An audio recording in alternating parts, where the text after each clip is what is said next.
Shalom, sidang jemaat yang diberkati oleh Tuhan Yesus Kristus. Bagaimana kabar Bapak dan Ibu semua? Saya yakin dan percaya bahwa semua ada dalam keadaan yang baik dalam kasih Tuhan Yesus Kristus.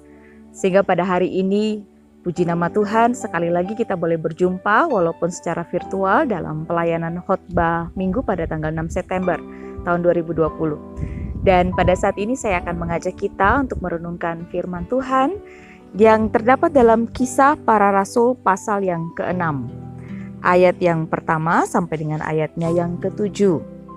Namun sebelum kita akan membaca bersama firman Tuhan ini dan merenungkannya, saya mengajak kita untuk menundukkan kepala dan kita memohon hikmat daripada Roh Kudus dalam menuntun seluruh perenungan kita. Mari kita berdoa. Terpujilah Engkau ya Bapa di surga yang begitu mengasihi dan memberkati kehidupan kami, bahwa di dalam kasih-Mu Engkau telah memelihara kehidupan kami selama 1 minggu penuh ya Tuhan. Dan pada hari ini kembali Tuhan berikan kami kesempatan untuk berbakti bersama dengan seluruh keluarga kami. Dan di dalam kebaktian minggu pada saat ini kami juga rindu mendengarkan firman Tuhan. Kami mohon ya Bapa, Roh Kudus Tuhan mengajar setiap kami agar firman yang kami dengarkan itu dapat menjadi kekuatan bagi setiap kami. Dan sesungguhnya Tuhan, kami dapat melakukannya juga dengan pertolongan Tuhan agar nama-Mu dipermuliakan. Ya Tuhan, kami siap mendengarkan firman-Mu. Dalam nama Tuhan Yesus Kristus kami berdoa kepada Bapa di surga. Amin. Saya akan membacakan kepada kita dalam Kisah Para Rasul pasal yang ke-6 ayat yang pertama sampai dengan ke-7. Di bawah perikop 7 orang dipilih untuk melayani orang miskin. Pada masa itu ketika jumlah murid makin bertambah, timbullah sungut-sungut di antara orang-orang Yahudi yang berbahasa Yunani terhadap orang-orang Ibrani. Karena pembagian kepada janda-janda mereka diabaikan dalam pelayanan sehari-hari. Berhubung dengan itu, ke-12 rasul itu memanggil semua murid berkumpul dan berkata, "Kami tidak merasa puas, karena kami melalaikan firman Allah untuk melayani meja. Karena itu saudara-saudara, pilihlah 7 orang dari antaramu yang terkenal baik dan yang penuh roh dan hikmat, supaya kami mengangkat mereka untuk tugas itu, dan supaya kami sendiri dapat memusatkan pikiran dalam doa dan pelayanan firman." Usul itu diterima baik oleh seluruh jemaat. Lalu mereka memilih Stefanus, seorang yang penuh iman dan Roh Kudus, dan Filipus, Prokorus, Nikanor, Timon, Parmenas, dan Nikolaus, seorang penganut agama Yahudi dari Antioquia. Mereka itu dihadapkan kepada rasul-rasul, lalu rasul-rasul itu pun berdoa dan meletakkan tangan di atas mereka. Firman Allah makin tersebar dan jumlah murid Yerusalem makin bertambah banyak. Juga sejumlah besar imam menyerahkan diri dan percaya. Demikian jawab firman Tuhan yang kita baca pada saat ini. Berbahagialah setiap kita yang mendengarkan dan juga yang melakukannya dalam kehidupan kita hari demi hari. Haleluya. Sidang jemaat yang dikasihi oleh Tuhan Yesus Kristus, pada saat ini judul daripada tema renungan kita adalah pelayanan kasih. Dan berbicara tentang pelayanan kasih, saya punya satu gambaran. Pernahkah Bapak Ibu menonton sebuah pertandingan perahu? Ya, dalam satu pertandingan perahu tentu ada satu tim di dalamnya dan mereka mempunyai finish ataupun jarak yang harus ditempuh. Bapak Ibu dikasihi oleh Tuhan Yesus Kristus, ketika pertandingan itu dilakukan, ada 2 perahu yang berlomba. Pertanyaan saya seperti ini, bagaimana kalau satu perahu semua orang berlomba-lomba untuk mendayung, tetapi di perahu yang lain, tim yang lain lagi, hanya mungkin 1 orang saja yang mendayung dan sisanya itu diam? Apakah atau siapakah yang akan menang? Tentu jawaban itu sangat mudah untuk kita jawab. Tentulah yang bekerja bersama-sama, mendayung bersama-sama, itulah yang akan sampai duluan ke garis finish.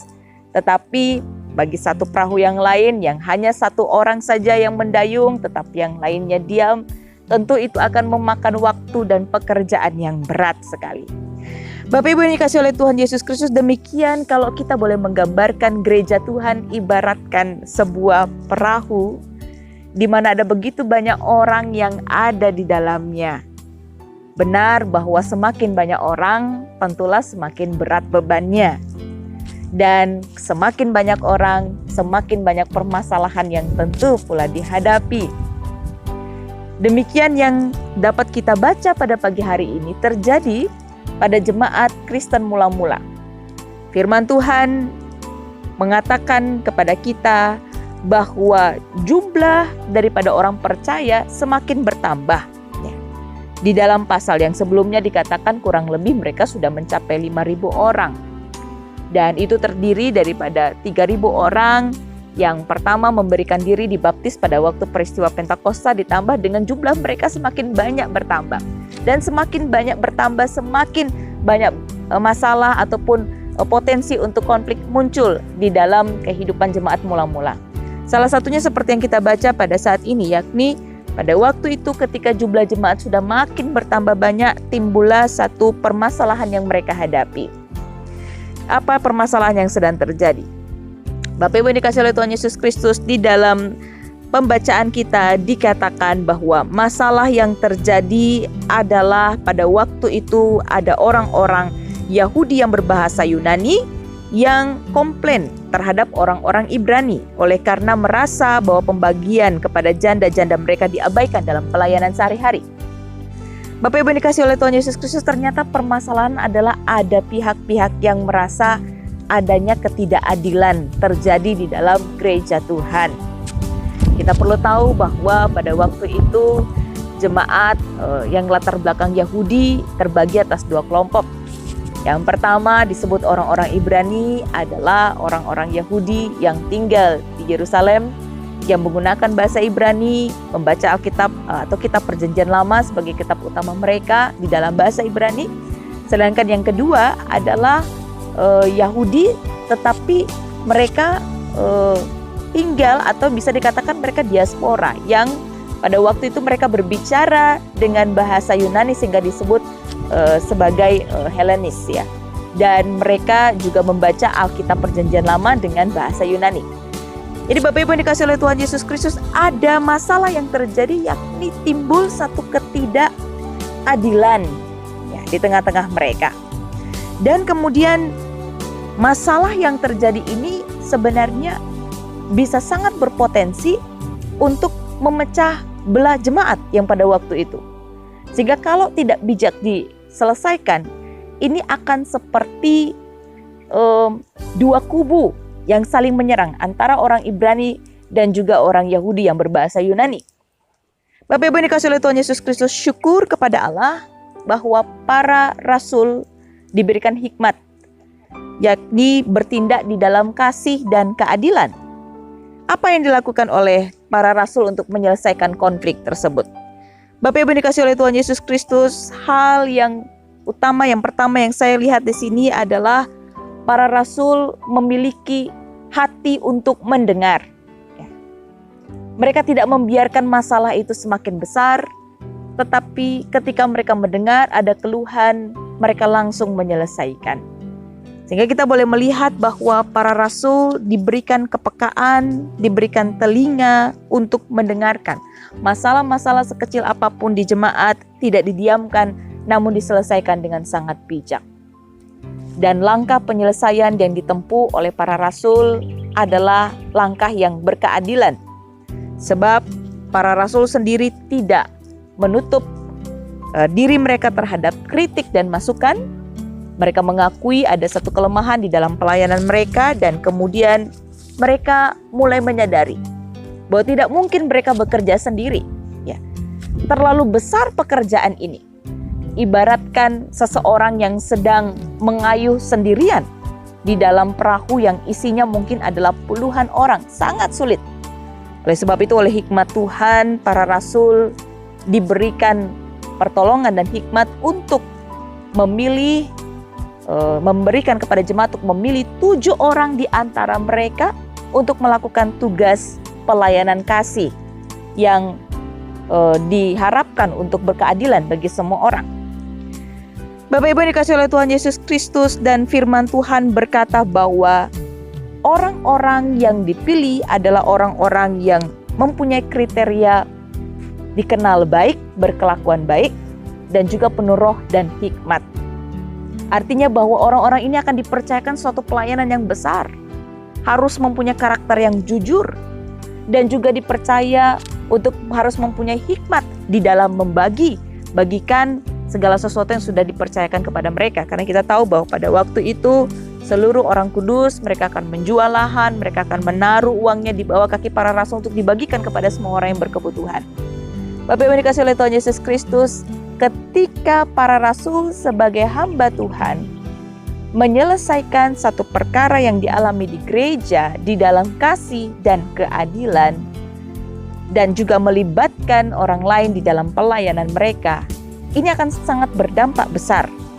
Di dalam firman Tuhan yang kita baca pada saat ini, di dalam ayat yang ke-7, bahwa dampaknya adalah firman Allah makin tersiar dan jumlah murid di Yerusalem makin bertambah banyak. Bahkan firman Tuhan mengatakan juga sejumlah besar imam menyerahkan diri dan percaya.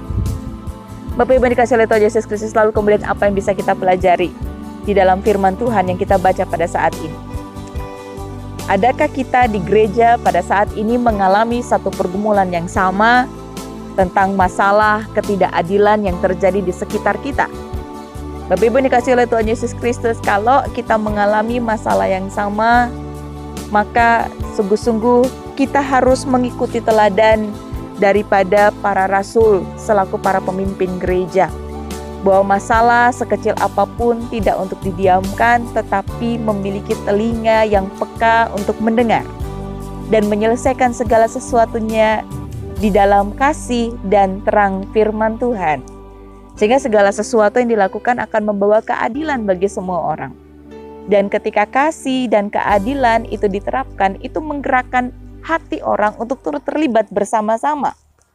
Dampaknya adalah firman Tuhan makin tersiar dan banyak orang yang kemudian tertarik untuk masuk atau mengikuti atau mengenal Kristus dalam kehidupannya.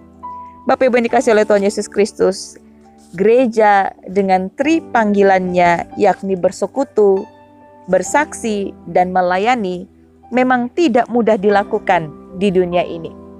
Oleh sebab itu kita harus bekerja sama, harus bersama-sama kita melakukannya. Andai kata pelayanan atau panggilan gereja itu hanya dilakukan oleh kaum klerus saja, yakni para pendeta, mungkin para vikaris, atau bahkan mungkin hanya orang-orang tertentu saja, maka sesungguhnya ini adalah pekerjaan yang berat, Bapak Ibu yang dikasihi Tuhan. Seperti perahu, semua orang harus mengambil bagian di dalamnya, harus mendayung bersama-sama. Mari kita berlomba-lomba terlibat di dalam pelayanan gereja Tuhan ini. Kita memberi yang terbaik, kita memberi segala sesuatu yang terbaik yang mampu kita berikan, sehingga pelayanan di gereja semuanya dapat berjalan dengan baik. Berilah diri kita untuk turut melayani Tuhan. Dan sebagai pemimpin-pemimpin di gereja, firman Tuhan pada saat ini meneguhkan kita agar dimanapun kita berada selalu kita menyelesaikan segala konflik di dalam kasih dan kebenaran firman Tuhan. Kasih dan keadilan akan membawa damai sejahtera bagi banyak orang, bahkan akan membuat orang untuk datang tertarik dan mengikuti Tuhan di dalam kehidupan mereka, sehingga kesaksian itu akan menjadi nyata dan sungguh-sungguh akan menjadi berkat bagi banyak orang. Bapak Ibu yang dikasihi oleh Tuhan Yesus Kristus, di dalam minggu ke-13 ini sesudah Trinitatis kita dipanggil. Satu, sebagai kaum pelayan Tuhan untuk senantiasa memiliki hati yang berkeadilan, memiliki telinga yang mau mendengarkan keluhan daripada para domba, dan juga kita diajak untuk bersama-sama melibatkan segala tenaga potensi yang ada di sekitar kita agar pelayanan ini bisa bersama-sama berjalan. Dan yang juga sebagai jemaat kita diajak untuk mari kita memberi diri yang terbaik untuk bersama-sama kita melayani Tuhan, sehingga seluruh pelayanan, terlebih khusus pelayanan kasih kepada orang-orang yang membutuhkan itu dapat terlayani, sehingga nama Tuhan dipermuliakan. Kiranya Tuhan menolong kita sebagai gerejanya, agar kita masing-masing melakukan tugas kita untuk hormat dan kemuliaan nama Tuhan. Amin. Mari bersama kita berdoa. Tuhan, terima kasih kami diizinkan belajar dari peristiwa yang dialami oleh gereja mula-mula, di mana selalu ada kesempatan untuk kami belajar dari masalah-masalah yang dihadapi oleh gereja Tuhan. Kami berdoa pada saat ini, jadikanlah kami, para pelayan-Mu, gereja-Mu sebagai pembawa kasih dan keadilan dimanapun kami berada. Sehingga sungguh Tuhan, dimanapun kami berada, nama Tuhan akan dipermuliakan. Mampukanlah kami selaku para pelayan, para pemimpin gereja, untuk senantiasa memiliki hati yang mendengar, telinga yang mau untuk mendengar sekecil apapun, dan untuk menyelesaikannya dalam kasih. Dan mampukan kami jemaat untuk senantiasa mendukung seluruh pelayanan dengan segala yang terbaik yang mampu kami beri, agar nama Tuhan selalu dipermuliakan. Dan kami berdoa bagi seluruh jemaat-Mu yang menyaksikan tayangan khotbah pada pagi hari ini dimanapun berada. Kiranya Tuhan berkati mereka dengan kehidupan keluarga mereka masing-masing. Kiranya Tuhan memberkati kesehatan mereka. Kiranya Tuhan memberkati pekerjaan dan usaha mereka. Kiranya Tuhan memberkati kehidupan rumah tangga mereka masing-masing. Agar dimanapun anak-Mu berada, mereka selalu menjadi terang dan menjadi garam dunia, selalu menjadi berkat, dan mereka mempermuliakan nama Tuhan. Terima kasih ya Bapa di surga, inilah doa kami. Dalam nama Tuhan Yesus Kristus kami berdoa. Haleluya. Amin. Terima kasih Bapak Ibu sudah menyaksikan bersama tayangan khotbah virtual pada saat ini. Sampai jumpa pada minggu depan. Tuhan Yesus memberkati kita semua. Shalom.